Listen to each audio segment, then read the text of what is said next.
नमस्कार। आकाशवाणी देहरादून से प्रस्तुत है प्रादेशिक समाचार। पहले मुख्य समाचार। नैनीताल जिले के रामनगर में विज्ञान विषय पर G20 सम्मेलन की पहली बैठक कल से शुरू होने जा रही है। श्री यमुनोत्री धाम के कपाट 22 अप्रैल को श्रद्धालुओं के दर्शनार्थ खोले जाएंगे। मुख्यमंत्री पुष्कर सिंह धामी ने अधिकारियों को यात्रा की सभी व्यवस्थाएं 15 अप्रैल तक पूरा करने के निर्देश दिए हैं। और विधानसभा अध्यक्ष रितु खंडूड़ी भूषण ने कहा है कि जल्द ही उत्तराखंड विधानसभा को ई विधानसभा के रूप में विकसित किया जाएगा।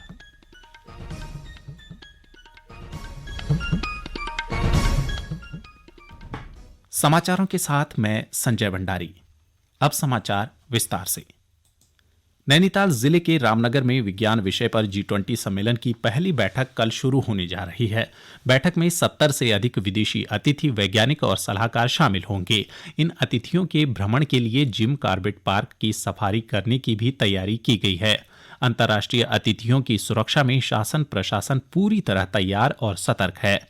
मुख्यमंत्री पुष्कर सिंह धामी ने कहा कि रामनगर, ऋषिकेश, हरिद्वार में होने वाले G20 बैठकों से उत्तराखंड को विशेष लाभ होने वाला है। इसके लिए शासन प्रशासन पूरी तरह मुस्तैद है। हवाई अड्डे से लेकर सड़कों तक को व्यवस्थित करने का काम जारी है और इसके लिए पूर्वाभ्यास भी किया गया है। इसी बीच G20 बैठक में आने वाले अतिथियों की स्वागत की तैयारियां पूरी कर ली गई हैं।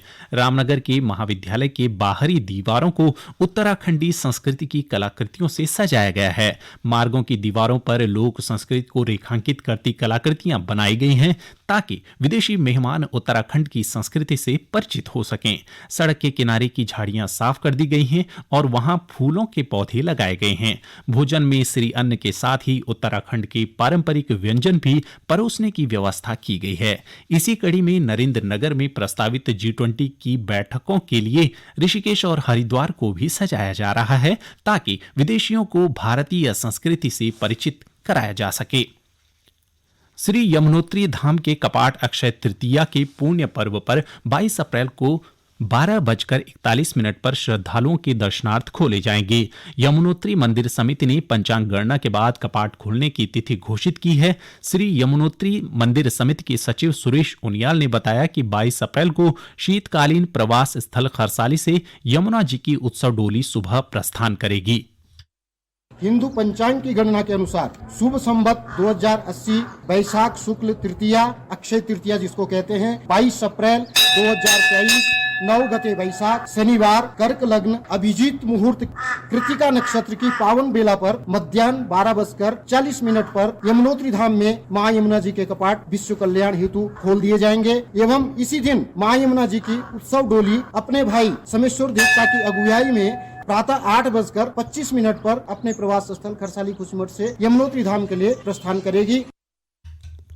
आकाशवाणी के लोकप्रिय कार्यक्रम प्रधानमंत्री के मन की बात पर आधारित विशेष श्रृंखला। आज की कड़ी का विषय है, प्रधानमंत्री ने देश से वादा किया था कि कश्मीर के उरी सेक्टर के हमलावर आतंकियों को किसी भी कीमत पर नहीं छोड़ा जाएगा। लोग, आवाज और सीधा संवाद, यानी आपके हम सबके मन की बात। जी हाँ, ऐसे ही करोड़ों लोगों से जुड़ जाते हैं हमारे प्रधानमंत्री हर महीने मन की बात प्रोग्राम के साथ। आकाशवाणी पर यह सिलसिला अप्रैल में 100वीं कड़ी के साथ जारी रहेगा। इस विशेष मौके पर मन की बात कार्यक्रम से प्रधानमंत्री के चुनिंदा संबोधनों को फिर प्रस्तुत किया जा रहा है।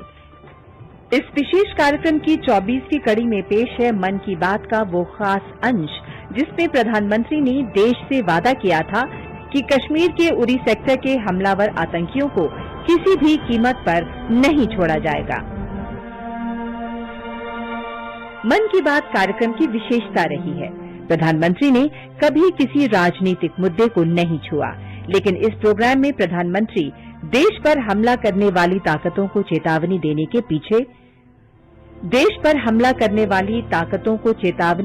पीछे नहीं रहे। ऐसी ही चेतावनी उन्होंने 25 सितंबर 2016 को दी।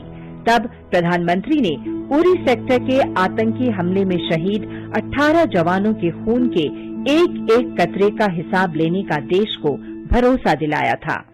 जम्मू कश्मीर के उरी सेक्टर में एक आतंकी हमले में हमारे देश के 18 वीर सपूतों को हमने खो दिया। मैं इन सभी बहादुर सैनिकों को नमन करता हूं और उन्हें श्रद्धांजलि देता हूं। इस कायराना घटना पूरे देश को झकझोरने के लिए काफी थी।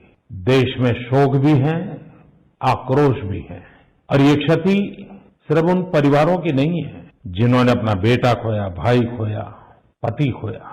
ये क्षति पूरे राष्ट्र की है, और इसलिए मैं देशवासियों को आज इतना ही कहूंगा, और जो मैंने उसी दिन कहा था मैं आज उसको फिर से दोहराना चाहता हूं कि दोषी सजा पाकर के ही रहेंगे।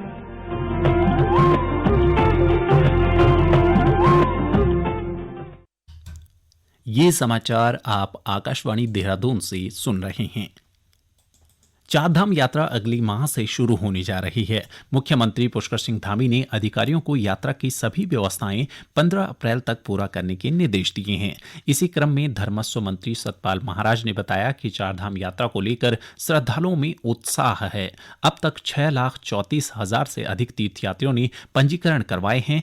इस बीच गढ़वाल मंडल के आयुक्त सुशील कुमार ने चमोली, रुद्रप्रयाग और उत्तरकाशी के जिलाधिकारियों को यात्री सुविधाओं को जल्द पूरा करने को कहा है। आयुक्त गढ़वाल ने बताया कि यात्रा मार्गों पर विद्युत, पेयजल, संचार, चिकित्सा, आवास आदि व्यवस्थाओं को समयबद्ध ढंग से व्यवस्थित किया जा रहा है। उन्होंने बताया कि केदारनाथ धाम यात्रा मार्ग से बर्फ हटाने का कार्य भी अंतिम चरण में है। उधर चमोली के जिलाधिकारी हिमांशु खुराना ने चारधाम यात्रा शुरू होने से पहले मॉक ड्रिल और आपातकालीन वाहन चालकों के नंबर नियंत्रण कक्ष को उपलब्ध करवाने के निर्देश दिए हैं। विधानसभा अध्यक्ष रितु खंडूड़ी भूषण ने कहा है कि जल्द ही उत्तराखंड विधानसभा को ई विधानसभा के रूप में विकसित किया जाएगा। उन्होंने कहा कि अब तक की सदन की कार्यवाही डिजिटल रूप में संग्रहित की जाएगी, जिससे सारी जानकारी ऑनलाइन मिल सकेगी। विधानसभा अध्यक्ष ने कहा कि दूरसंचार के उपयोग से समय और श्रम की बचत होती है। इलेक्ट्रॉनिक फॉरम के माध्यम से ई विधानसभा का उपयोग करके अधिक संख्या में लोगों को समावेश करना आसान होता है। उन्होंने कहा कि ई विधानसभा बनाने से कागजों की बचत होगी। वित्त मंत्री प्रेमचंद्र अग्रवाल ने आज देहरादून में बिल लाओ इनाम पाओ योजना के तहत चतुर्थ लकी ड्रॉ की घोषणा की। वित्त मंत्री ने लोगों से अपील की है कि खरीद पर बिल प्राप्त कर प्रदेश के विकास में योगदान दें। इस योजना का प्राथमिक उद्देश्य प्रदेश के विकास और कर संग्रह में वृद्धि के लिए लोगों को प्रोत्साहित करना है। लकी ड्रॉ में 1 से 28 फरवरी 2023 तक की अवधि में की गई खरीद पर अपलोड किए गए कुल 20,959 बिलों को शामिल किया गया है। मुख्यमंत्री पुष्कर सिंह धामी ने देहरादून से जोशीमठ के आपदा प्रभावित क्षेत्र के लिए राहत सामग्री के वाहनों को हरी झंडी दिखाकर रवाना किया। यह राहत सामग्री एक निजी बैंक व एक संस्था ने उपलब्ध करवाई है। मुख्यमंत्री ने कहा कि जोशीमठ के प्रभावितों को पुनर्वास और अन्य सुविधाएं उपलब्ध करवाने के लिए सरकार निरंतर कार्य कर रही है। अल्मोड़ा जिले में स्थित विवेकानंद पर्वतीय कृषि अनुसंधान संस्थान में 46वें कृषि विज्ञान मेले का आयोजन किया गया। मेले में कृषि और उद्यान विभाग के साथ ही काश्तकारों और स्वयं सहायता समूहों ने उत्पादों की प्रदर्शनी लगाई। मेले का शुभारंभ पद्म भूषण राजेंद्र सिंह परोदा ने किया। इस अवसर पर उन्होंने प्रदर्शनी का निरीक्षण किया और कृषि के उपकरणों की जानकारी ली। इसी अवसर पर संस्थान द्वारा विकसित मंडुआ व सोया प्रजाति का विमोचन करने के साथ ही कृषि और उद्यान के क्षेत्र में कार्य करने वाले लाभार्थियों को सम्मानित किया। विवेकानंद पर्वतीय कृषि अनुसंधान संस्थान के निदेशक डॉक्टर लक्ष्मीकांत ने बताया कि कृषि मेले का उद्देश्य किसानों को नई प्रजाति के बीज उपलब्ध करवाना है। राज्य सरकार का 1 साल का कार्यकाल पूरा होने के अवसर पर टिहरी में बहुउद्देशीय शिविर आयोजित किया गया। शिविर में ग्रामीणों की समस्याएं सुनी गई और समाधान का आश्वासन दिया गया। विभिन्न विभागों ने यहां अपने स्टॉल भी लगाए। शिविर की अध्यक्षता कर रहे विधायक किशोर उपाध्याय ने कहा कि टिहरी जिले में पर्यटन, स्वास्थ्य और शिक्षा के क्षेत्र में काफी संभावनाएं हैं। और अंत में मुख्य समाचार एक बार फिर। नैनीताल जिले के रामनगर में विज्ञान विषय पर G20 सम्मेलन की पहली बैठक कल शुरू होने जा रही है। श्री यमुनोत्री धाम के कपाट 22 अप्रैल को श्रद्धालुओं के दर्शनार्थ खोले जाएंगे। मुख्यमंत्री पुष्कर सिंह धामी ने अधिकारियों को यात्रा की सभी व्यवस्थाएं 15 अप्रैल तक पूरा करने के निर्देश दिए हैं। और विधानसभा अध्यक्ष रितु खंडूड़ी भूषण ने कहा है कि जल्द ही उत्तराखंड विधानसभा को ई विधानसभा के रूप में विकसित किया जाएगा।